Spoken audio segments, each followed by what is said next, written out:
السلام عليكم ورحمة الله تعالى وبركاته. أعوذ بالله من الشيطان الرجيم. بسم الله الرحمن الرحيم. رسلا مبشرين ومنذرين لئلا يكون للناس على الله حجة بعد الرسل وكان الله عزيزا حكيما. صدق الله العظيم. আজকের আলোচনার টপিক হচ্ছে আল্লাহ তাআলা কেন এই পৃথিবীতে রাসূল প্রেরণ করেছেন। রাসূল প্রেরণের উদ্দেশ্য কি, নবী রাসূলদের পরিচয় এবং তাদের বৈশিষ্ট্য, এগুলো নিয়ে আমি আজকে আলোচনা করব এবং নবী রাসূলদের জীবনী থেকে আমাদের আসলে শিক্ষা কি, লেসনটা কি লেসন আমরা নিতে পারি, এই টপিকটা নিয়ে আলোচনা করব। টপিকটা কি সবার কাছে ক্লিয়ার? প্রথমে আমরা উদ্ধার করবার চেষ্টা করি যে কেন আল্লাহ এত রাসূল পাঠালেন পৃথিবীতে, এর কারণটা কি। এর উত্তরটা আল্লাহ তাআলা খুব চমৎকারভাবে সূরা নিসার 165 নম্বর আয়াতে আলোকপাত করেছেন, যে আয়াতটা দিয়ে আমি আলোচনা শুরু করেছি। আল্লাহ তাআলা বলছেন, রুসুলান মুবাশশিরিন ওয়া মুনজিরিন লিআল্লা ইয়াকুনা লিন-নাসি আলাল্লাহি হুজ্জাতুন বা'দা রুসুল ওয়া কানা আল্লাহু আজিজান হাকীমা। অর্থাৎ আমি রাসূলগণকে সুসংবাদদাতা এবং সতর্ককারী রূপে পৃথিবীতে প্রেরণ করেছি। আমি আবারও বলছি, আল্লাহ বলেন আমি এই পৃথিবীতে রাসূলদেরকে সুসংবাদদাতা এবং সতর্ককারী রূপে পৃথিবীতে প্রেরণ করেছি, যাতে করে রাসূল আগমনের পরে আল্লাহর বিরুদ্ধে মানুষের আর কোনো অজুহাত না থাকে। ওয়া কানা আল্লাহু আজিজান হাকীমা, আর আল্লাহ তাআলা তিনি হচ্ছেন পরাক্রমশালী এবং মহাপ্রজ্ঞাময়। তাহলে উদ্দেশ্য আল্লাহ তাআলা ক্লিয়ার করলেন, কেন তিনি রাসূল পাঠালেন, যাতে মানুষের অজুহাত না থাকে।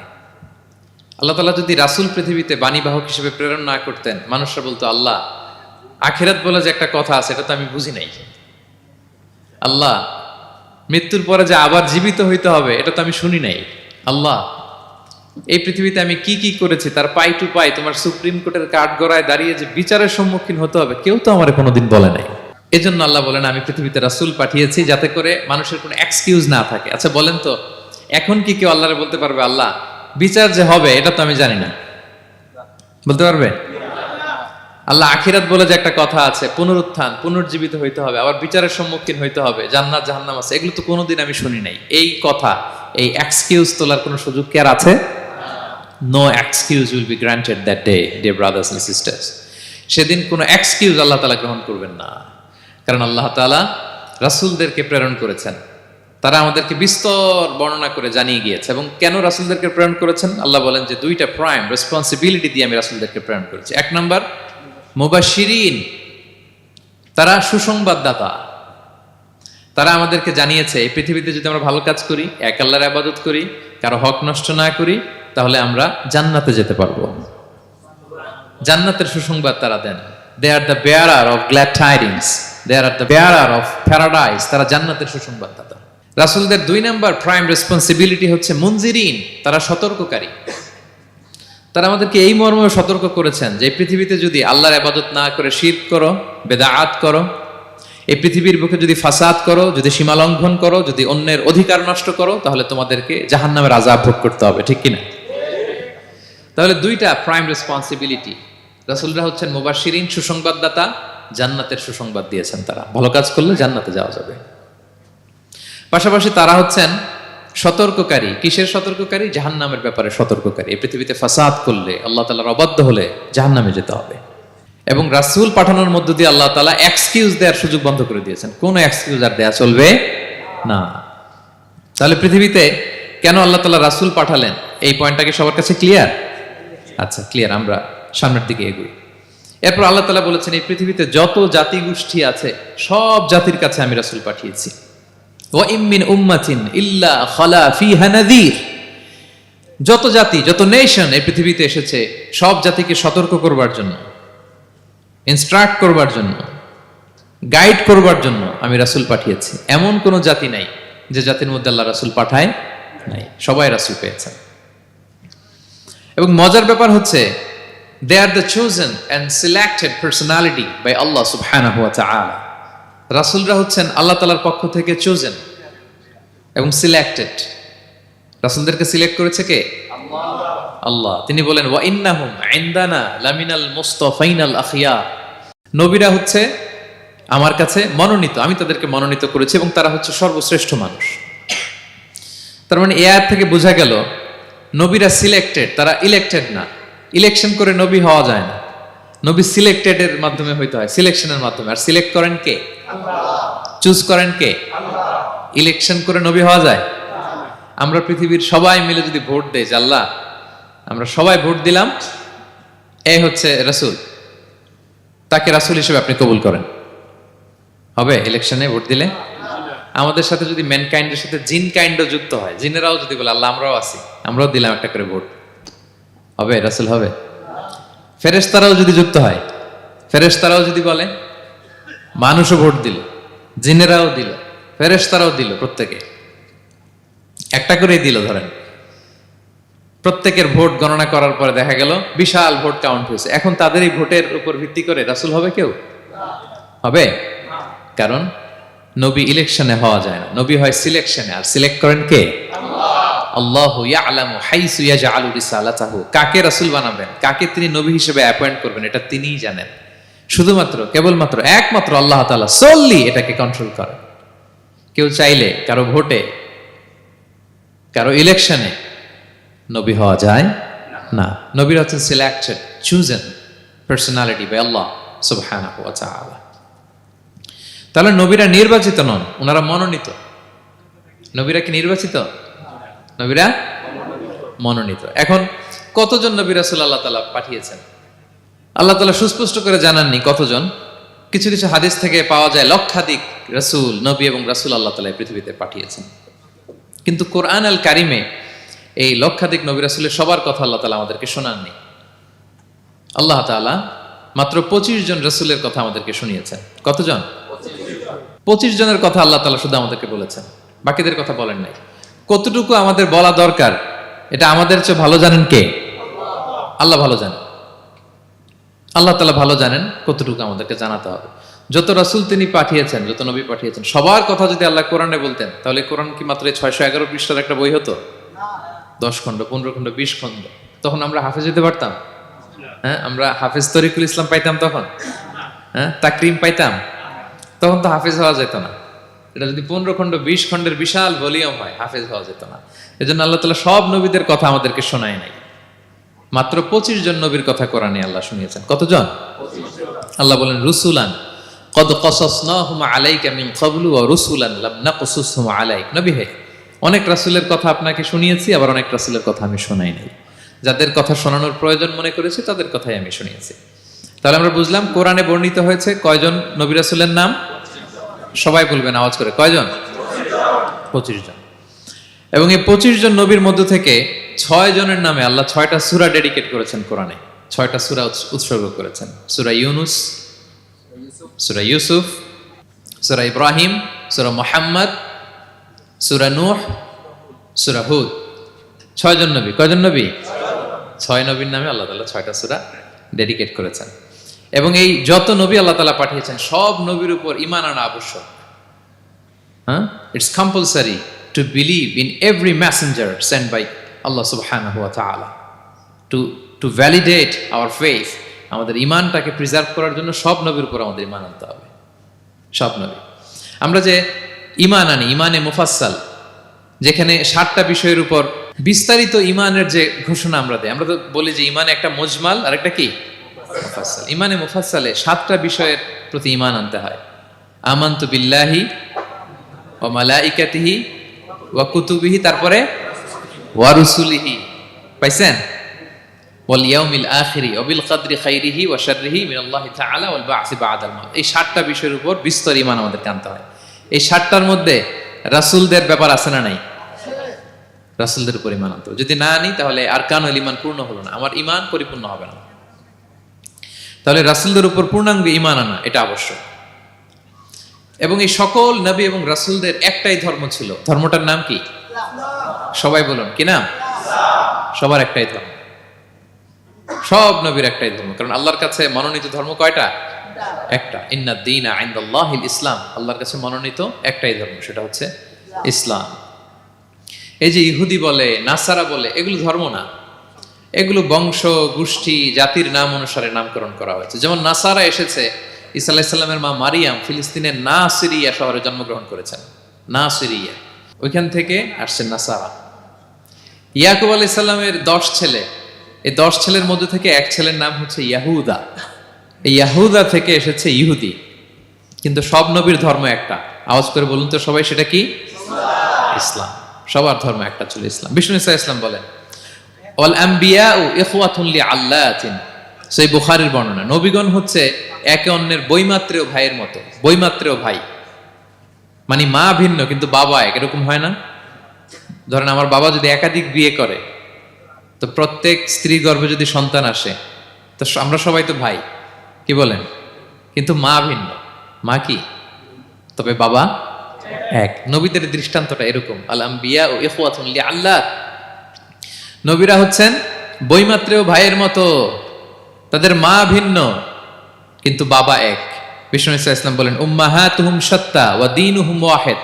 তাদের শরীয়ত, তাদের বিধিবিধান এটা ভিন্ন ভিন্ন, কিন্তু তাদের দিন কি? এক, সেটা হচ্ছে ইসলাম। সকল নবীর ধর্মের নাম হচ্ছে ইসলাম। যেমন ইব্রাহিম আলাইহিস সালামের ব্যাপারে আল্লাহ তাআলা বলেন, মা কানা ইব্রাহিমু ইয়াহুদিয়ান ওয়ালা নাসরানিয়ান ওয়ালাকিন কানা হানিফাম মুসলিমা ওয়া মা কানা মিনাল মুশরিকিন। নবী ইব্রাহিম আলাইহিস সালাম উনি ইহুদিও ছিলেন না, নাসারাও ছিলেন না, উনি একনিষ্ঠ মুসলিম ছিলেন। কি ছিলেন? আল্লাহ নবী ইউসুফ আলাইহিস সালাম উনি সবসময় আল্লাহর কাছে দোয়া করতেন, আল্লাহ তাওয়াফানি মুসলিমান ওয়াল হিকনি বিসসালিহিন। আল্লাহ তুমি আমাকে মুসলিম হিসেবে মৃত্যু দিও আর সৎকর্মশীলদের সাথে অন্তর্ভুক্ত করে নিও। তো উনি মুসলিম না হলে এই দোয়া করতেন, আল্লাহ মুসলিম হিসেবে মৃত্যু দিও। সুলাইমান আলাইহিস সালাম রানী বিলকিসের কাছে একটা চিঠি লিখেছেন। এই চিঠি আবার পাঠিয়েছেন হুদহুদ পাখিকে দিয়ে। হুদহুদ পাখি ঠোঁটে করে এটা কামড় দিয়ে নিয়ে বিলকিসের রাজপ্রাসাদের ভেন্টিলেশনের ভিতর দিয়ে ঢুকে, বিলকিস লাঞ্চ করে বিশ্রাম নিতেছিল, এর বুকের উপরে চিঠিটা রেখে ফুরুত করে উড়াল দিছে হুদহুদ। খুলে দেখে অদ্ভুত এক চিঠি, ইন্নাহু মিন সুলাইমান ওয়া ইন্নাহু বিসমিল্লাহির রহমানির রহিম। তো বিলকিসকে উদ্দেশ্য করে সাল্লাল্লাহু আলাইহি ওয়াসাল্লাম বলেছিলেন, আল্লাহ তাআলু আলাইয়া ওয়াতুনি মুসলিমিন। বিলকিস অবাধ্য হয়েও না, বাড়াবাড়ি করো না, মুসলিম হয়ে আমার কাছে ফিরে আসো। কোন নবী বলছেন? তো উনি যদি মুসলিম না হতেন, উনি মুসলিম হওয়ার আহ্বান করতেন? প্রিয় ভাইরা, তাহলে সব নবীর ধর্ম একটা, সেটা কি? ইসলাম। সব নবী একই ধর্মের অনুসারী ছিলেন। এ পর্যায়ে আমরা কমন প্রফিটিক ফিচার্স, 10টা কমন ফিচার আছে যেটা সব নবীদের ক্ষেত্রে প্রযোজ্য। সব নবীদের ক্ষেত্রে এই ফিচারগুলো পাওয়া যায়। এই 10টা কমন ফিচার নিয়ে আলোচনা করব ইনশাআল্লাহ। এই 10টা কমন ফিচারের 1 নম্বর হচ্ছে আল ওয়াহি। সকল নবীকে আল্লাহ তাআলা ওহী পাঠিয়েছেন, রেভেলেশন, প্রত্যাদেশ। ওহী মানে সিক্রেট মেসেজ, যেটা নবী শোনে আর আল্লাহ জানে, দুনিয়ার মানুষ এটা শোনে না। নবীরা বললে কেবল শোনে। সুবহানাল্লাহ বলেন। সব নবীকে আল্লাহ এই ওহীটা পাঠিয়েছেন। জিবরাইল আলাইহিস সালাম মারফত ওহী পাঠিয়েছেন, অথবা সরাসরি কিতাব পাঠিয়েছেন, কিংবা সহিফা পাঠিয়েছেন। আল্লাহ তাআলা ইরশাদ করছেন, ইন্না আওহাইনা ইলাইকা কামা আওহাইনা ইলা নূহি ওয়ান নাবিয়িনা মিন বাদি। নবী নূহ আলাইহিস সালামের পরে সব নবীদের কাছে আমি যেমনি ওহী পাঠিয়েছি, আপনার কাছেও আমি এভাবে ওহী পাঠিয়েছি। সব নবীদের কাছে আমি এভাবে ওহী পাঠিয়েছি। সূরা বাকারার শুরুতে মুত্তাকিদের সংজ্ঞা দিতে যে আল্লাহ তাআলা বলেন, ওয়াল্লাযীনা ইউমিনুনা বিমা উনজিলা ইলাইকা ওয়া মা উনজিলা মিন ক্বাবলিক ওয়া বিল আখিরাতি হুম ইউকিনুন। মানে নবী হে, মুত্তাকি তো তারা যারা আপনার উপর যে কিতাব নাজিল হয়েছে এটার উপরও ঈমান আনে, ওয়া মা উনজিলা মিন ক্বাবলিক, এর আগে যত কিতাব নাজিল হয়েছে তার উপরও ঈমান আনে। তা আমরা যদি শুধু কোরআনের উপর ঈমান আনি হবে? তার আগে যত কিতাব, আসমানি কিতাব নাজিল হয়েছে এগুলোর উপরও ঈমান আনার দরকার আছে না নাই? বলেন বলেন। তাওরাতের উপর ঈমান আনতে হবে, জাবুর, ইনজিল, সুহুফে ইব্রাহিম ও মূসা সবগুলোর উপর ঈমান আনতে হবে। তো এই ওহীগুলো আল্লাহ তাআলা নাজিল করেছেন। তাহলে 1 নাম্বার কমন ফিচার হচ্ছে আল্লাহ তাআলা ওহী পাঠিয়েছেন, সব নবীকে ওহী দিয়েছেন। 2 নাম্বার ফিচার হচ্ছে same language of the people. নবীকে আল্লাহ তাআলা যেই জাতিগোষ্ঠীর কাছে পাঠিয়েছেন তিনি ওই জাতির ভাষাতেই কথা বলেছেন। ধরেন মালয় এলাকাতে যদি আল্লাহ নবী পাঠান আর ওই নবী যদি আরবিতে কথা বলে, তা আমাদের মালয়েশিয়ান ভাইরা বুঝবে? আচ্ছা, আরব দেশে যদি আল্লাহ একজন নবী পাঠান, ওই নবী ধরেন যে ম্যান্ডারিনে কথা বলে, চাইনিজ ভাষায়, আরবরা বুঝবে? চায়নাতে ধরেন আল্লাহ তাআলা এক নবী পাঠালো, সে ওখানে যে হিন্দি ভাষায় কথা বলে, চাইনিজ লোকেরা বুঝবে না। তাহলে যেই জাতির কাছে আল্লাহ পাঠাইছেন ওই জাতির ভাষা দিয়ে আল্লাহ নবীকে পাঠাইছেন। সুবহানাল্লাহ। আল্লাহ তাআলা ইরশাদ করেন, ওয়ামা আরসালনা মির রাসূলিন ইল্লা বিলিসানি কওমিহি লিউবাইয়িনা লাহুম। আল্লাহ তাআলা যত রাসূল পৃথিবীতে প্রেরণ করেছেন, বিলিসানি কওমি, যে জাতির কাছে প্রেরণ করেছেন ওই জাতির ভাষায় প্রেরণ করেছেন, যাতে করে নবীর কথা এরা বুঝে। নবীরা এসেছেন বাণীবাহক হয়ে, এখন এই বাণী যদি বুঝতে না পারে তাহলে কাজ হবে? এজন্য প্রত্যেক নবীকে আল্লাহ তাআলা যে জাতির কাছে পাঠিয়েছেন ওই জাতির ভাষায় পাঠিয়েছেন। 3 নম্বর হচ্ছে সকল নবীকে আল্লাহ তাআলা very good standard of character দিয়েছেন। চারিত্রিক দৃষ্টিকোণ থেকে অতুলনীয় ছিল এক একজন নবী। পা থেকে মাথা পর্যন্ত কালো দাগ ফেলার মতো কিছু ছিল না। আল্লাহু আকবার। মাসুম ছিলেন। আহলুস সুন্নাহ ওয়াল জামাআর আকীদা হচ্ছে প্রত্যেক নবী ছিলেন মাসুম, কোনো গুনাহ করেন নাই, নিষ্পাপ প্রতিটা নবী। সর্বোত্তম চরিত্র দিয়ে আল্লাহ তাআলা, অনুপম চরিত্র দিয়ে আল্লাহ তাআলা তাদেরকে পাঠিয়েছেন। আল্লাহ তাআলা বলেন, ওয়া ইন্নাকা লাআলা খুলুকিন আযীম, and verily you are on a very good standard of character. নবী হে, আপনি চমৎকার একটা ক্যারেক্টারের উপর প্রতিষ্ঠিত। আপনার আচরণের মতো, ক্যারেক্টারের মতো আচরণ অতুলনীয়, পৃথিবীতে দ্বিতীয়টা খুঁজে পাওয়া যায় না, ঠিক কিনা? কারণ নবীরা যদি মডেল হন, তাদের আচরণ যদি ভালো না হয়, তাহলে মানুষ কি তাদেরকে গ্রহণ করবে? মানুষ তো তাদের কাছ থেকে শিখবে, জানবে। তো জন্য তাদের আচরণ চমৎকার হওয়ার দরকার আছে না নাই? চমৎকার আচরণ, চমৎকার চারিত্রিক মাধুর্য দিয়ে আল্লাহ তাআলা পৃথিবীতে এক একজন নবীকে প্রেরণ করেছেন। সব নবীরা ভেরি গুড স্ট্যান্ডার্ড অফ ক্যারেক্টারের অধিকারী ছিল। 4 নম্বর হচ্ছে প্রত্যেক নবীকে আল্লাহ তাআলা মিরাকেল দিয়েছেন, মানে মুজিজা, as a proof of their prophethood. তাদের নবুয়তির প্রমাণ হিসেবে আল্লাহ তাআলা তাদেরকে মিরাকেল দিয়েছেন, মুজিজা। যেমন সালেহ আলাইহিস সালামকে আল্লাহ তাআলা মুজিজা দিয়েছিলেন। তার জাতির কাছে যখন তিনি দাওয়াত দিলেন, তারা বলল, সালেহ তুমি যে নবী এটা আমরা বুঝবো কি করে? এক শর্তে আমরা তোমার উপর ঈমান আনতে পারি। সাল্লাল্লাহু আলাইহি সাল্লাম বললেন, কি শর্ত?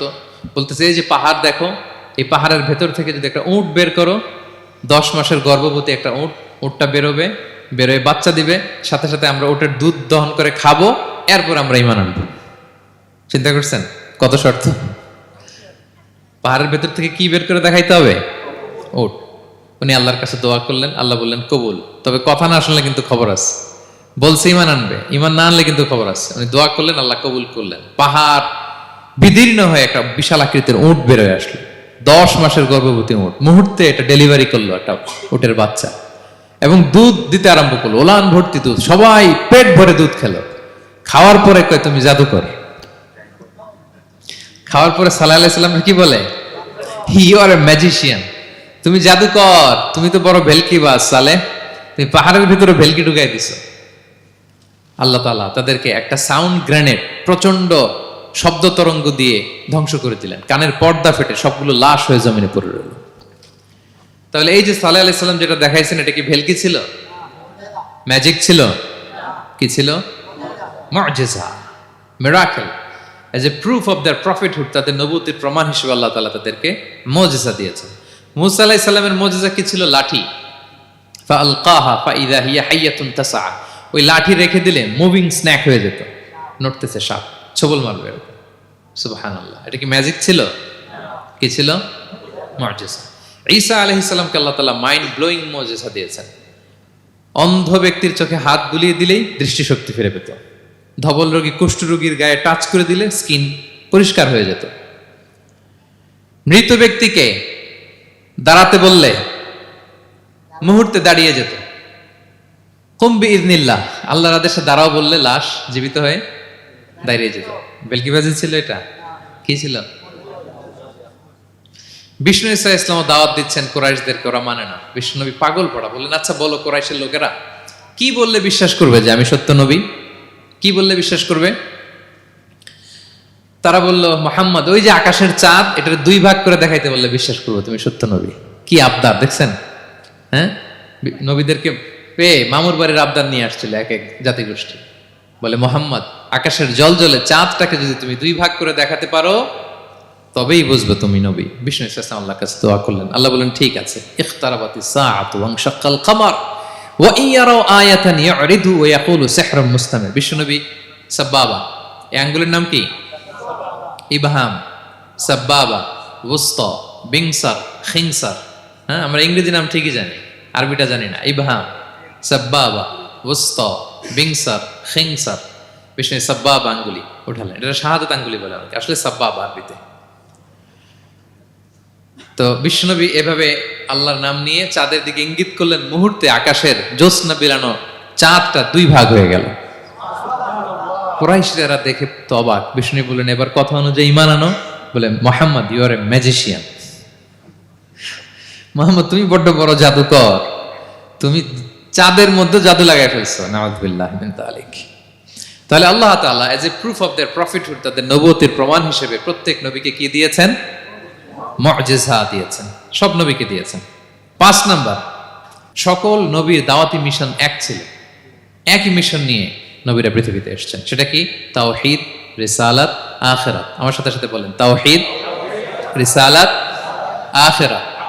তাওহীদ, রিসালাত, আখিরাত। এই 3টা বুনিয়াদী শিক্ষা দিতে নবীরা এসেছে। তাওহীদ মানে ওয়াননেস অফ গড, আল্লাহ যে এক, সব নবী প্রচার করেছেন। রিসালাত মানে তারা যে বার্তাবাহক হিসেবে এসেছেন, তাদের কথা মানতে হবে, এটার দাওয়াত দিয়েছেন। আখিরাত মানে হচ্ছে মৃত্যুর পরেও যে একটা জীবন আছে, সেই জীবনের ব্যাপারে প্রত্যেক রাসূলরা কি করেছেন? দাওয়াত দিয়েছেন। এবং কোন নবীর কথার সাথে আরেক নবীর কথার গরমিল পাওয়া যায় না, অমিল হয়নি। আচ্ছা বলেন তো, কখনো কি হয়েছে কোন এক নবী এসে বলছে যে মৃত্যুর পরে একটা জীবন আছে, আরেক নবী এসে বলছে না, মনে হয় নাও থাকতে পারে? বলছে? এক নবী এসে বলছে আমাদের স্রষ্টা আল্লাহ তাআলা তিনি একজন, আরেকজন বলছে না, একজন না, 2-3 জন হইতে পারে। এক নবী এসে বলছে ভালো করলে জান্নাত, খারাপ করলে জাহান্নাম, আরেক নবী এসে বলছে না, জান্নাত জাহান্নাম বলতে কিছু নাই। হয়েছে? হয়েছে? কোন নবীর কথার সাথে কোন নবীর কথার কোনো বৈপরীত্য নাই, কারণ প্রত্যেক নবীরা মন গড়া কিছু বলতেন না। ওমা ইয়ান্তিকু আনিল হাওয়া ইন হুয়া ইল্লা ওয়াহয়ুন ইউহা। নবীরা কথা বলতেন একটা হেডকোয়ার্টার থেকে তথ্য পেয়ে। ওই হেডকোয়ার্টারটা কার? আল্লাহ। ওই হেডকোয়ার্টার থেকে যে ইনফরমেশন আসতো সেটার আলোকে নবীরা কথা বলতেন, বানিয়ে কিছু বলতেন না। সব নবীরা দাওয়াত দিয়েছেন, ইয়া কওমি ইবুদুল্লাহ মা লাকুম মিন ইলাহিন গায়রু।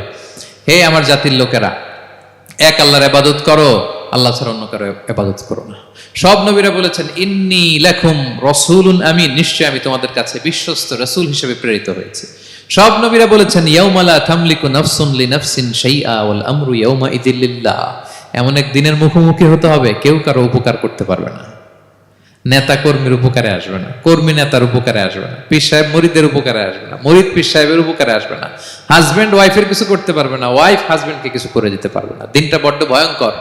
সব নবীর এই 3টা দাওয়াত দিয়েছেন, তাওহীদ, রিসালাত, আখিরাত। তার মানে সব নবীর দাওয়াতি মিশন এক, এক অভিন্ন দাওয়াতি মিশন নিয়ে তারা পৃথিবীতে এসেছেন। 6 নাম্বার, এই পৃথিবীতে যত রাসূল এসেছে, নবী এসেছে, তারা প্রত্যেকে মানুষ ছিলেন। কি ছিলেন? নাকি জিন ছিল? ফেরেশতা? প্রেরিত সব নবীরা কি ছিল? মানুষ ছিল। মক্কার কুরাইশরা বলতো মা লিহাযা রাসূলি ইয়াকুলু আত-তাআমা ওয়া ইয়ামশি ফিল আসওয়াক। ব্যাপার কি, মুহাম্মদ আবার কেমনে রাসূল হয়?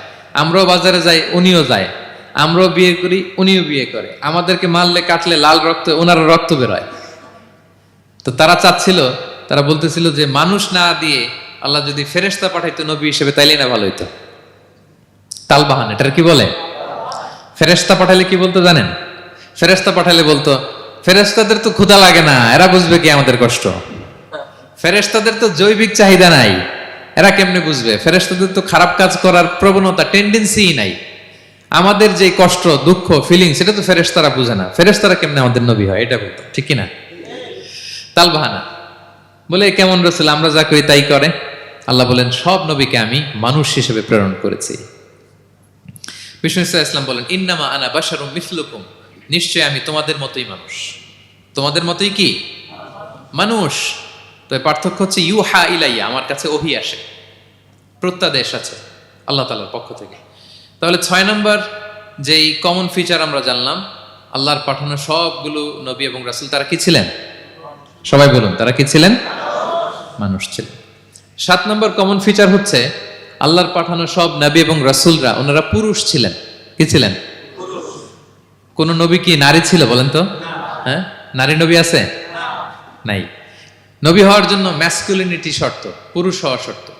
কারণ নবীকে অনেক বড় বড় জিনিসের নেতৃত্ব দিতে হবে, মাঝে মাঝে মিলিটারি তৈরি করতে হবে, লিডারশিপ লাগবে, যুদ্ধ পরিচালনা করতে হবে। নারীদের পক্ষে এটা সম্ভব? কঠিন। আমাদের বোনদের অনেক ধরনের দুর্বলতা আছে, তাদের মাসে কিছুদিন তারা আল্লাহর আদেশে অসুস্থ থাকে, ঠিক কিনা? পিরিয়ড তাদের চলে, ওই সময় সালাত পড়তে পারে না, অনেক প্রতিবন্ধকতা তাদের আছে। বাচ্চা যদি ধারণ করে পেটে 9 মাস, ওনারা অসুস্থ, শেষের মাসগুলোতে তো কঠিন জটিল অবস্থা। বাচ্চা ডেলিভারির পরেও 40 দিন ব্লিডিং আছে না নাই? তাহলে অনেক ধরনের জটিলতা আল্লাহ তাআলা ওনাদের দিয়েছেন। এজন্য আল্লাহ তাআলা নবুয়তের গুরু দায়িত্ব, এটার জন্য আল্লাহ তাআলা পুরুষদেরকে সিলেক্ট করেছেন। আলহামদুলিল্লাহ বলেন। তাহলে যত নবী এবং রাসূল পৃথিবীতে এসেছিল ওনারা পুরুষ ছিল। আল্লাহ বলেন, ওয়ামা আরসালনা মিন ক্বাবলিকা ইল্লা রিজালান নূহি ইলাইহিম। নবী হে মুহাম্মদ, আপনার আগে যত নবী এবং রাসূলকে আমি পৃথিবীতে প্রেরণ করেছি তাদেরকে পুরুষ হিসেবে প্রেরণ করেছি, কোন নারীকে আমি নবুয়তের মর্যাদা দেই নাই। 8 নাম্বার, প্রত্যেক নবীকে আল্লাহ তাআলা একটা গ্রুমিং, একটা ট্রেনিং সেশনের মধ্য দিয়ে নিয়েছেন। সেটা কি? সেটা হচ্ছে সবাইকে আল্লাহ তাআলা শেফার্ড হিসেবে কাজ দিয়েছিলেন, রাখাল হিসেবে। পৃথিবীর সব নবীরা ছাগল চড়াতেন, সব, আদম আলাইহিস সালাম থেকে শুরু করে বিষ্ণু ইসা ইসলাম পর্যন্ত। সুবহানাল্লাহ পড়বেন না? বিষ্ণু ইসা ইসলাম বলেন, মা বাআসাল্লাহু নাবিয়্যান ইল্লা রাআল গানাম। আল্লাহ এমন কোন নবী পাঠায় নাই যেই নবী ছাগল চড়ায় নাই, সব নবী। সাহাবার অবাক হয়ে বললেন, ওয়া আনতা ইয়া রাসূলুল্লাহ, হে নবী আপনিও ছাগল চড়িয়েছেন? বিষ্ণু বললেন, হ্যাঁ, আমি তো অল্প কিছু পারিশ্রমিকের বিনিময়ে মক্কার লোকদের ছাগল চড়িয়ে দিতাম। সুবহানাল্লাহ। কেন সব নবীকে দিয়ে আল্লাহ ছাগল চড়ালেন? এই ট্রেনিং সেশন, গ্রুমিং সেশন কেন? কারণ ছাগলকে একসাথে বসানো কঠিন। ছাগল একটু কি বলে, একটু টেরা টাইপের প্রাণী, কথা শুনতে চায় না। ধরেন যে সারা সপ্তাহ আপনি খুব ব্যস্ত, একদিন সুযোগ পাইছেন সপ্তাহে যে আজকে আমি ফ্রি আছি, যাই পুকুরে যাই, আমিও গোসল করি, ছাগলটারও গোসল করাই। এটা ধরে যদি এখন পুকুরের দিকে টান দেন, কি করবে? পা দুইটা এমন শক্ত করে মাটিতে ধরে রাখবে, আপনি যত টানবেন ওর ঘাড়ের চামড়া ছিঁড়ে যাচ্ছে, তারপরেও আসে না। এরপর ছাগলগুলোর একসাথে রাখা কঠিন, একটা নেচে ওদিকে যায়, আরেকটা লাফ দেয় এদিকে, আরেকটা ওইদিকে। এদেরকে যদি কেউ একত্রিত করতে পারে তাহলে এই জাতিকে, মানব জাতিকে একত্রিত করা তার জন্য একেবারে সহজ, পানি ভাত, ঠিক কিনা? এজন্য আল্লাহ এই মানব গোষ্ঠীর উপর লিডারশিপ কায়েমের আগে ছাগল চড়িয়েছেন। এবং যারা মরুভূমিতে ছাগল চড়ায়, যে শেফার্ডগুলো, যেই রাখালগুলো, তাদের অনেক শক্তিশালী হইতে হয়। গায়ে শক্তি না থাকলে ছাগল চড়ানো যায় না, কিন্তু লাঠি নিয়ে হই হই করে পিছনে দৌড়াইতে হয়, নেকড়ের ছোবল থেকে ছাগলগুলোকে রক্ষা করতে হয়, বাঘ নেকড়ে এগুলো থেকে বাঁচাইতে হয়। তার মানে এটা করার মধ্য দিয়ে এই জাতিকে কিভাবে জাহান্নামের আগুন থেকে বাঁচাবে, নবীদের ওই ট্রেনিং হয়ে যায়। সুবহানাল্লাহ। ছাগল এদিক ওদিক দৌড়াতে থাকে, এদেরকে যেমনি একত্রিত করতে হবে, নবীদের কাজও হচ্ছে মানব গোষ্ঠীকে ইউনাইটেড করা, একত্রিত করা। এজন্য আল্লাহ তাআলা মা বাআসাল্লাহু নাবিয়্যান ইল্লা রাআল গানাম, এই পৃথিবীতে এমন কোন নবী পাঠান নাই যেই নবীকে দিয়ে আল্লাহ তাআলা ছাগল চড়ান নাই। সব নবীর মধ্যে এটা কমন। 8 নম্বর পয়েন্ট। 9 নম্বর পয়েন্ট হচ্ছে enmity from their own people. যত নবী দাওয়াত নিয়ে আসছে তারা চ্যালেঞ্জের মুখোমুখি হয়েছেন, শত্রুতার মুখোমুখি হয়েছেন। কেউ ওনাদের জন্য রেড কার্পেট রিসেপশন দেয় নাই। নবীদের পথ ছিল বড় পিচ্ছিল, এটা কুসুমাস্তীর্ণ ছিল না, কণ্টকাকীর্ণ। কেউই সহজে মেনে নেয় নাই। দাওয়াত দিছে তো রিজেক্ট, সবাই প্রত্যাখ্যান করেছে, সবাই প্রত্যাখ্যান করেছে। এটা কমন ছিল, প্রত্যেক নবীকে এটা মুখোমুখি হতে হয়েছে। Mockery, vulgarism, operation, mental torture, physical torture and what not, সব ধরনের। ইভেন অনেক নবীকে হত্যা করা হয়েছে দিনের দাওয়াতের কারণে। বনি ইসরায়েলের লোকেরা তাদের নিজেদের 70,000 নবীকে নিজেরা হত্যা করেছে।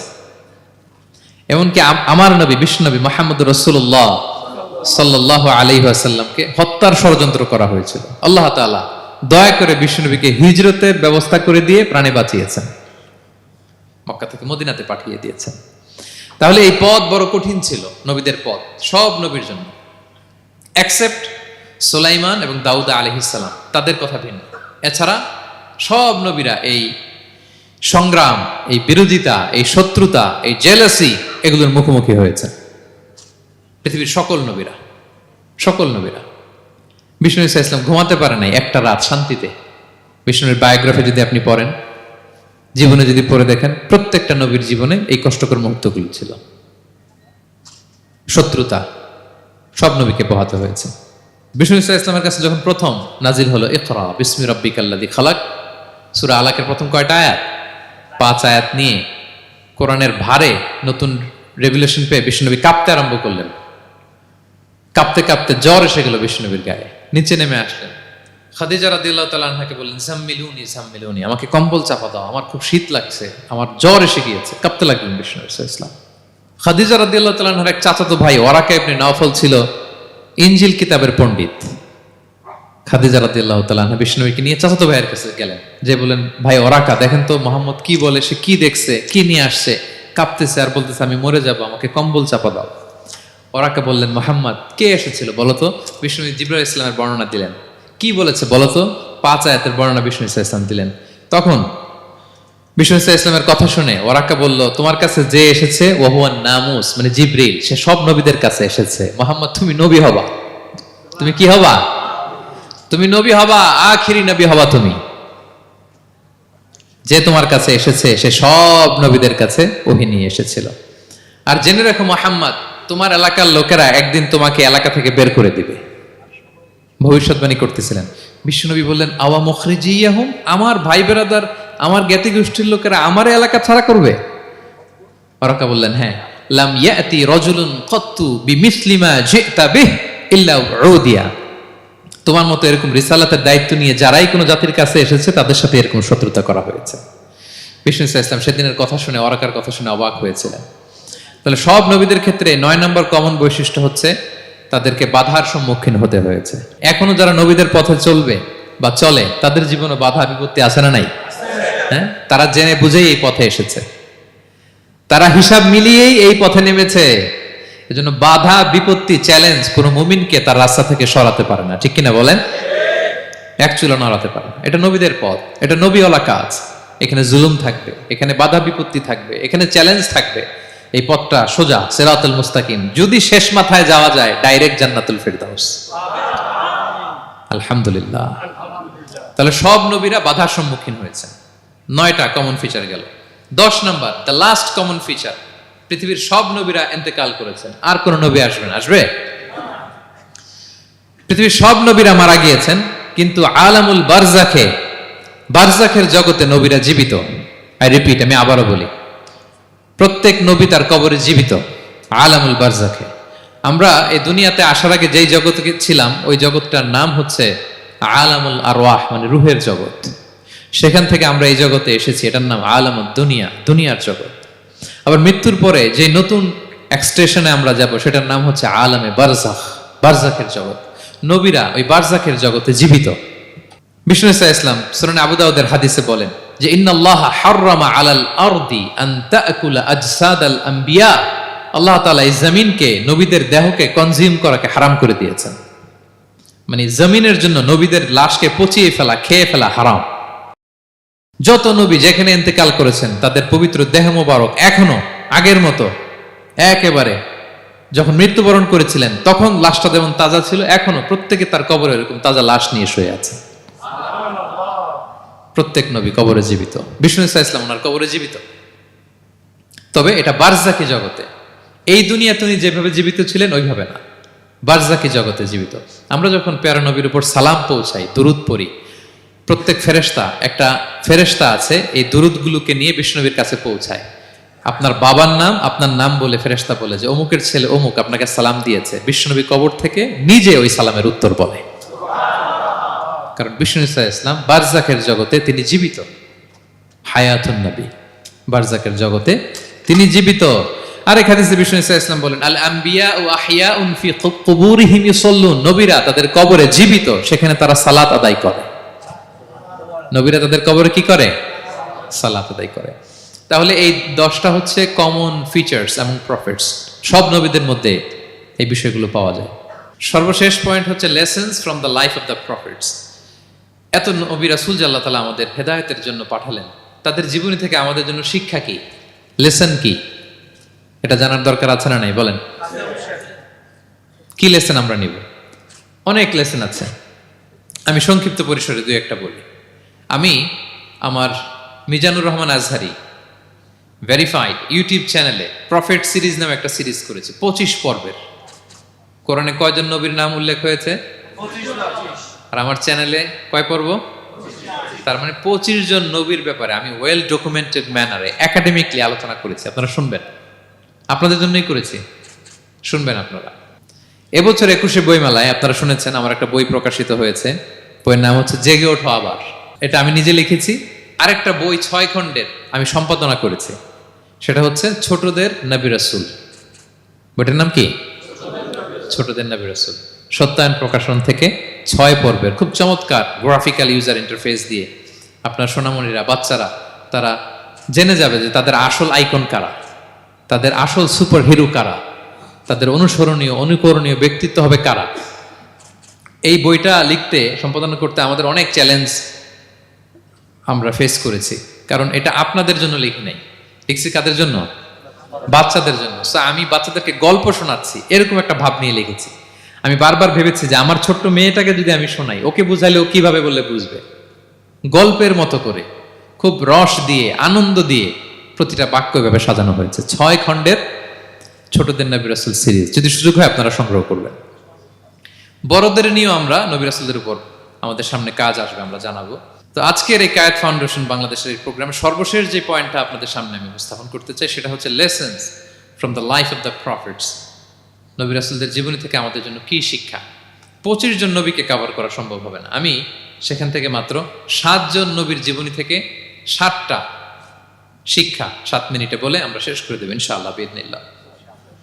প্রথমে আমরা শুনবো সাইয়েদনা আদম আলাইহিস সালামের জীবনী থেকে শিক্ষা। পৃথিবীর প্রথম নবী কে ছিল বলেন তো? আদম আলাইহিস সালাম।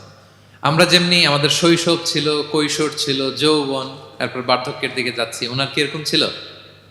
আদম আলাইহিস সালামের শৈশব ছিল না? ছিল? কৈশোর ছিল?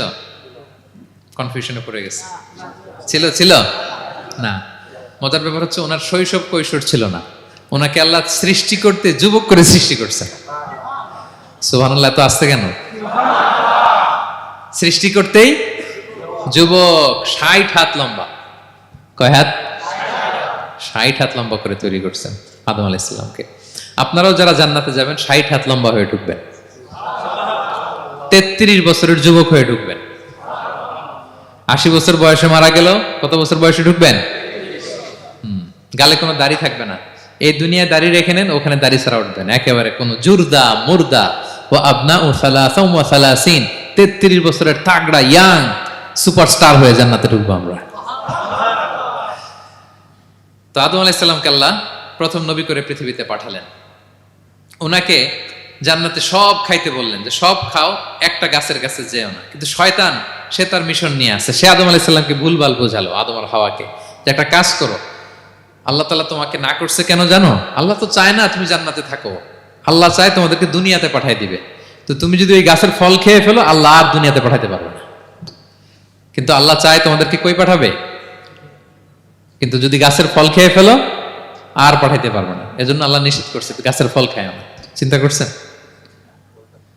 উল্টা, পুরো উল্টোটা বুঝাইছে। তো ভুল করে সাইয়েদনা আদম আলাইহিস সালাম, হাওয়া আলাইহিস সালাম খেয়ে ফেলছেন এই ফল। খাওয়ার পরেই আল্লাহ তাআলা পাঠাই দিলেন পৃথিবীতে, যাও জমিনে যাও, এই জান্নাতে আর থাকা যাচ্ছে না। কাঁদতে আরম্ভ করলেন আদম আর হাওয়া আলাইহিস সালাম, কাঁদতে কাঁদতে অনুতপ্ত হয়ে আল্লাহর কাছে দোয়া করলেন। তো পুরো আদম আলাইহিস সালামের জিন্দেগির সবচেয়ে বড় শিক্ষা হচ্ছে রিপেন্টেন্স, অনুতপ্ত হওয়া। কি হওয়া? অনুতপ্ত হওয়া। আমরা ভুল করব, কুল্লুকুম খাত্তাউন, আমরা সবাই পাপী। সবাই কি পাপী? কে পাপ করি না? আমরা সবাই পাপী। কিন্তু মনে রাখবেন, আমাদের পাপ যত বড় হোক, আল্লাহর রহমতের দরিয়া তার চাইতেও বড়, অনেক বড়। তিনি দয়াময়, তিনি মেহেরবান, তার দয়ার শেষ নাই, তার মায়ার শেষ নাই। তার রহমতের দরিয়া যে কত বড় আপনি কল্পনাও করতে পারবেন না। শয়তান আর আমাদের মধ্যে পার্থক্য হচ্ছে, শয়তান পাপ করে পাপে অটল থাকে, কিন্তু বিশ্বাসীরা পাপ করার সাথে সাথেই ক্ষমা চায় কার কাছে? এটা হচ্ছে আদম আলাইহিস সালামের জীবনী থেকে আমাদের জন্য সবচেয়ে বড় লেসন। সাইয়েদনা আদম আলাইহিস সালাম উনি ভুল করে যখন বুঝতে পারলেন, অনুতপ্ত হলেন, চোখের পানি ছাড়লেন। 2 ফোঁটা পানি আল্লাহর কাছে সবচাইতে প্রিয়। এক হচ্ছে জেহাদের ময়দানে মুজাহিদের গা বেয়ে ঝরে পড়া রক্তের ফোঁটা, 2 হচ্ছে অনুতপ্ত বান্দার চোখের পানির ফোঁটা। অনুতপ্ত বান্দা নিজের ভুল স্বীকার করে মাথাটা নিচু করে চোখের পানি ছেড়ে দিয়ে যখন আল্লাহর কাছে কাঁদে, তার চোখের পানি চোখ বেয়ে নাকের ডগা বেয়ে জমিনে ড্রপ করার আগেই আল্লাহ তার সব গুনাহ মাফ করে দেয়। সাইয়েদনা আদম আলাইহিস সালাম কাঁদতে আরম্ভ করলেন, কাঁদতে কাঁদতে অনুতপ্ত হয়ে দোয়া করলেন, রব্বানা যালামনা আনফুসানা ওয়া ইল্লাম তাগফির লানা ওয়া তারহামনা লানাকুনান্না মিনাল খাসিরিন। রব্বানা, হে আমাদের রব, যালামনা আনফুসানা, আমরা আমাদের নফসের উপর জুলুম করেছি, ভুল করেছি, অন্যায় করেছি, অপরাধ করেছি। ওয়া ইল্লাম তাগফির লানা, আল্লাহ তুমি যদি ক্ষমা না করো, তুমি যদি মাফ না করো, লানাকুনান্না মিনাল খাসিরিন, আল্লাহ আমরা ধ্বংস হয়ে যাব, আমরা ক্ষতিগ্রস্ত হয়ে যাব, আমরা লুজার হয়ে যাব। এই বাক্যগুলো বলে বলে যখন আল্লাহ তাআলার কাছে দোয়া করলেন, আল্লাহর রহম হলো। আল্লাহ দয়া করে সাইয়েদনা আদম আর হাওয়া আলাইহিস সালামকে ক্ষমা করে দিলেন। ক্ষমা করে আবার জান্নাতের এন্ট্রির ঘোষণা দিলেন যে আবার দুনিয়ার জীবন শেষ করে আসো, যেখান থেকে আসছিলে আবার ওখানে ঢুকতে পারবে। তাহলে আদম আলাইহিস সালামের জীবন থেকে আমরা যে লেসনটা পাই সেটা কি ভাই? বলেন বলেন। অনুতপ্ত হওয়া, রিপেন্টেন্স। আমরাও যদি জীবনে ভুল করি কি করবেন? ভুলের উপর অটল থাকবেন? অনড় থাকবেন? একগুঁয়ে ধরে বসে থাকবেন? সীমা লঙ্ঘন করবেন? আমরা ক্ষমা চাইব। কার কাছে ক্ষমা চাইব? ক্ষমা দেওয়ার জন্য তিনি বসে থাকেন। শেষ রাতে আল্লাহ প্রথম আসমানে চলে আসেন। প্রথম আসমানে এসে ডাকতে থাকেন, আলা মিন মুস্তাগফিরিন আগফির আলা, কে ক্ষমা চাবা?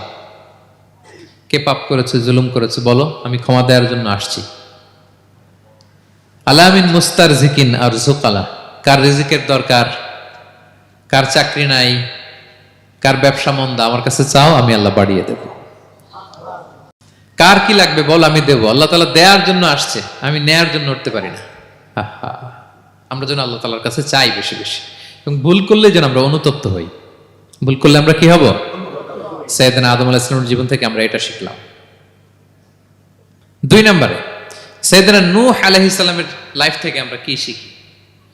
ওনার লাইফ থেকে আমরা শিখি হচ্ছে কনসিস্টেন্সি, মানে লেগে থাকা। ভালো কাজের জন্য কি করা?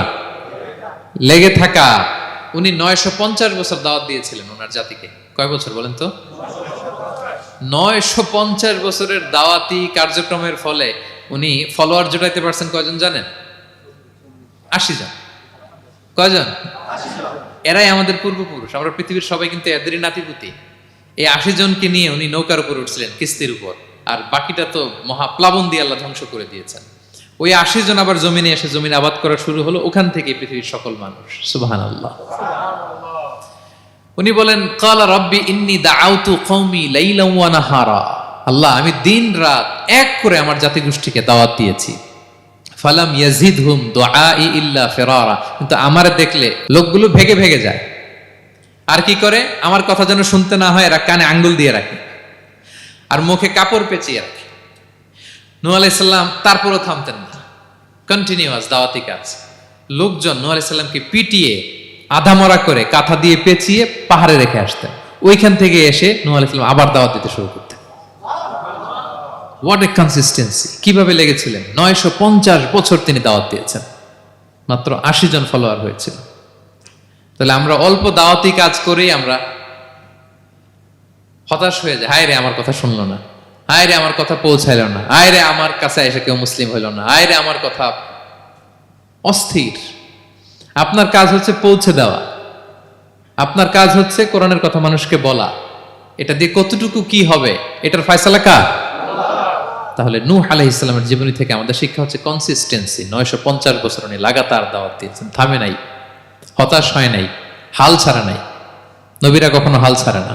সুবহানাল্লাহ পড়েন। 3 নাম্বার, ইব্রাহিম আলাইহিস সালামের জীবনী থেকে আমাদের জন্য শিক্ষা হচ্ছে ওবিডিয়েন্স, আনুগত্য। কি করে আল্লাহ তাআলার কাছে আনুগত্য করতে হয়। আল্লাহু আকবার। আমি মনে হয় 1 ঘন্টার উপরে আলোচনা করেছি আমার প্রফেট সিরিজ ইব্রাহিম আলাইহিস সালামের জীবনী নিয়ে। ওনার পুরো জীবনটা, আল্লাহ কোনো কিছু বলতে দেরি, আল্লাহর আদেশের সামনে মাথা পেতে দিতে ইব্রাহিম আলাইহিস সালামের দেরি হয়নি। আল্লাহ বলছেন আসলিম, ওয়া ইয ক্বালা রাব্বুহু আসলিম ক্বালা আসলামতু লিরাব্বিল আলামিন। এই ইব্রাহিম সারেন্ডার, কই সারেন্ডার। সুবহানাল্লাহ। ইব্রাহিম আনুগত্য করো, আল্লাহ আনুগত্য করছি। ওনার সন্তান হয় না 86 বছর বয়সে একটা সন্তান দিলেন আল্লাহ তাআলা। আমাদের এখানে কার বয়স কত? সর্বোচ্চ বয়স কত আছি আমরা? এদিকে 60 বছরের উপর তো কেউ নাই, ঠিক কিনা? 86 বছর বয়সে আল্লাহ সন্তান দিয়েছেন ইসমাঈল আলাইহিস সালাম। কত বছর বয়সে? সন্তানটা আদরের নাকি? হ্যাঁ, আদরের না? শেষ কালে একটা সন্তান পেলেন 86 বছর বয়সে।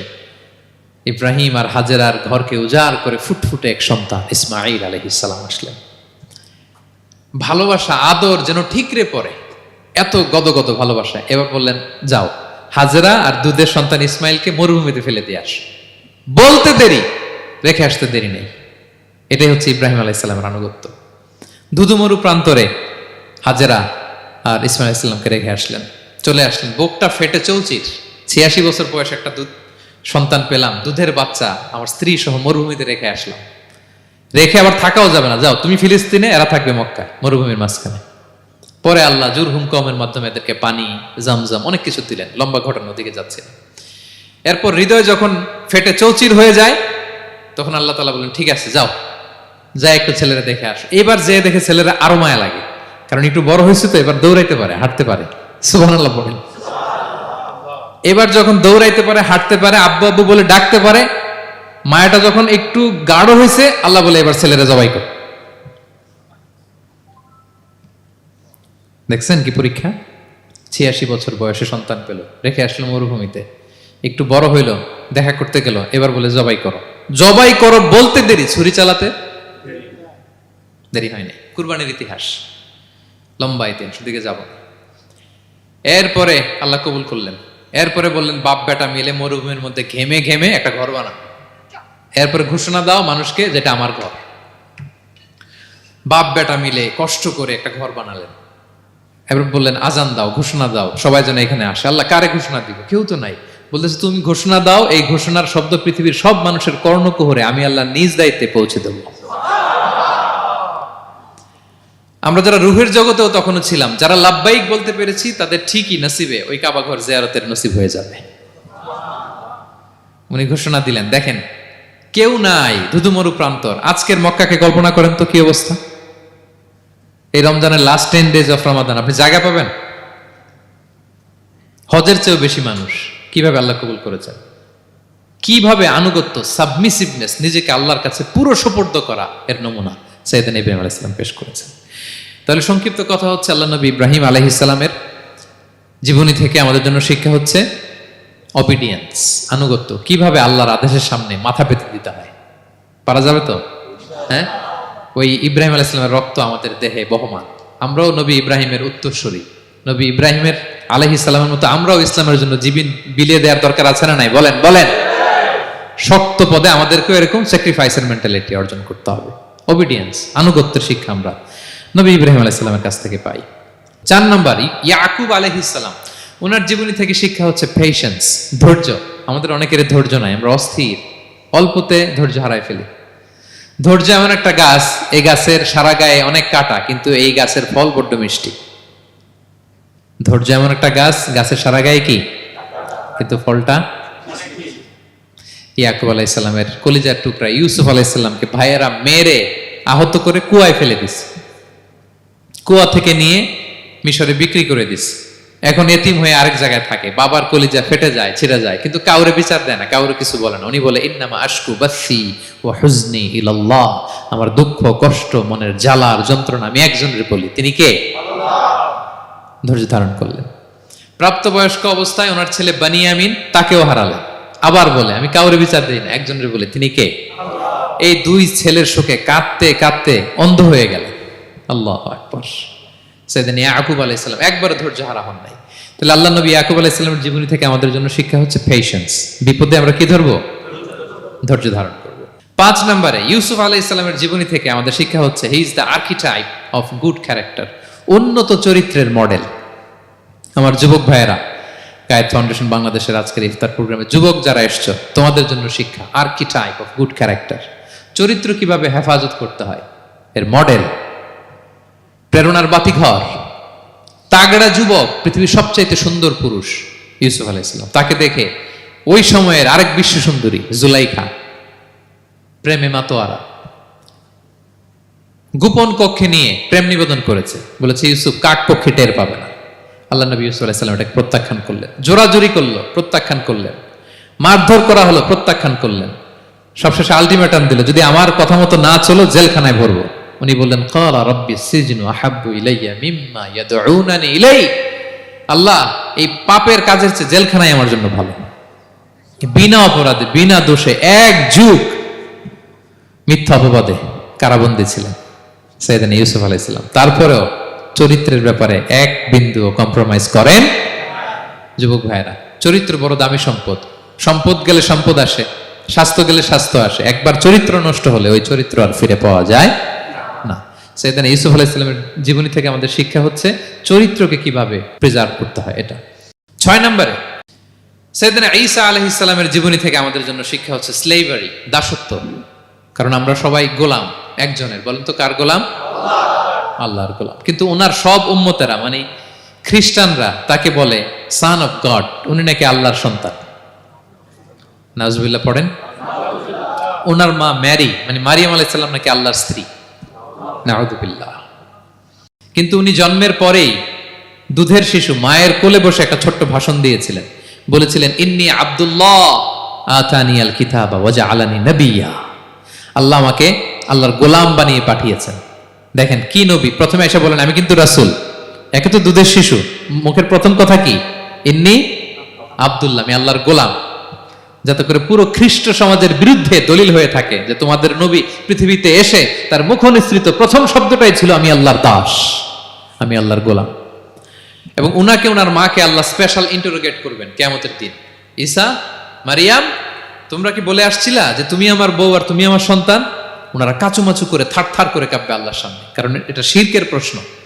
তারা বলবে আল্লাহ আমরা যদি বলতাম আপনি তো জানতেন, আপনি যা শিখিয়েছেন আমরা তাই বলেছি।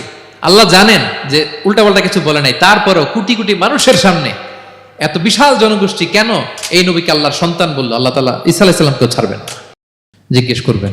তিনি বলবেন আল্লাহ আমি যে তোমার গোলাম এটার দাওয়াত দিয়েছি, আর আজীবন গোলামের মতোই ছিলাম। ঈসা আলাইহিস সালাম কৃষকের সাথে, মজুরের সাথে, কুলির সাথে, ধোপাতের সাথে বন্ধুত্ব করেছিলেন। সমাজের নিচু শ্রেণীর লোকেরা ছিল তার ফলোয়ার। আল্লাহু আকবার। তাহলে সাইয়েদনা ঈসা আলাইহিস সালামের জীবনী থেকে আমরা শিখলাম আমরা সবাই আল্লাহর গোলাম, আল্লাহর দাস।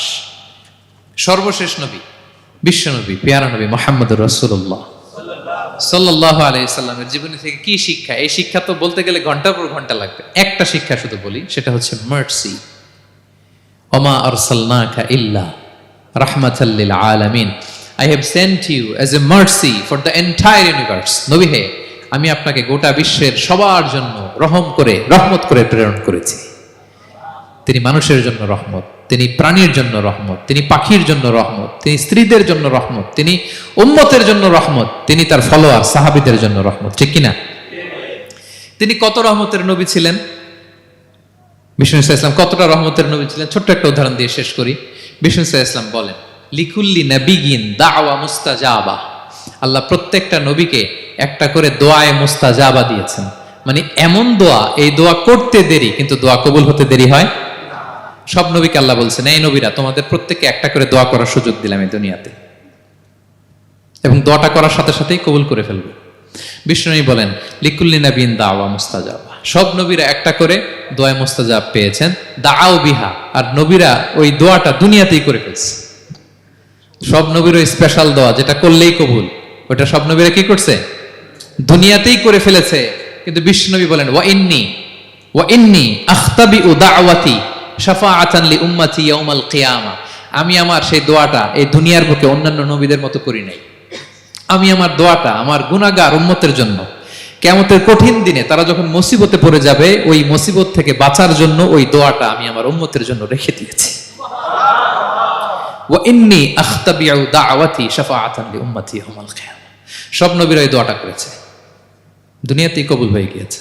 কিন্তু বিষ্ণু বললেন আমি চাইলে এই দোয়াটা করতে পারতাম। তায়েফের ময়দানে বিষ্ণুনবী ওই দোয়া করলে বিষ্ণুনবীর গা দিয়ে রক্ত ঝরে না। কুরাইশদের সাথে বিষ্ণুনবীর 3 বছর জেল খাটা লাগে না।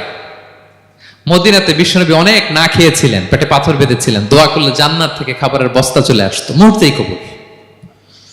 জীবনের কোন কঠিন পরিস্থিতিতে বিষ্ণুনবী এই দোয়াটা করে নাই। বিষ্ণু বলেন আমি আমার এই দোয়াটা স্পেশালি আমার গুনাহগার উম্মতের জন্য রেখে দিয়েছি। কিয়ামতের কঠিন ময়দানে আমার গুনাহগার উম্মত যখন বিপদে পড়ে যাবে, তাদেরকে ওই বিপদ থেকে বাঁচানোর জন্য ওই দোয়াটা আমি প্রিজার্ভ করে দিয়েছি। বিষ্ণু ইসলাম আমার জন্য এই দোয়াটা রেখে দিয়েছেন। প্রিয় ভাইয়েরা, এই দোয়াটা আপনার জন্য রেখে দিয়েছেন। বিষ্ণুনবী দোয়াটা আমাদের জন্য রেখে দিয়েছেন। চাইলে এই দুনিয়াতে এই দোয়াটা করতে পারতেন, করেন নাই। সব নবীরা করে ফেলেছেন। এজন্য বিষ্ণুনবীকে বলা হয়েছে ওমা আরসালনাকা ইল্লা রাহমাতাল লিল আলামিন। নবী হে, I have sent you as a mercy for the entire universe. গোটা বিশ্বের জন্য আপনাকে আমি রহমত করে প্রেরণ করেছি। আপনি রহমতের নবী, আপনি দয়ার নবী, মায়ার নবী।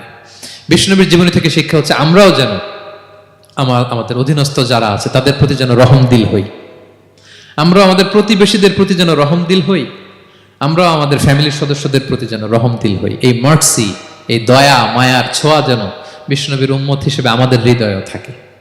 সবাই পড়ি আমিন। তাহলে সম্মানিত সুধী, নবীদের এই লাইফ লেসন থেকে আমরা যেগুলো শিখলাম এগুলো আমাদের জীবনে বাস্তবায়নের দরকার আছে না নাই? বলেন বলেন। বেশি বেশি নবীদের জীবন চর্চা করবেন তো?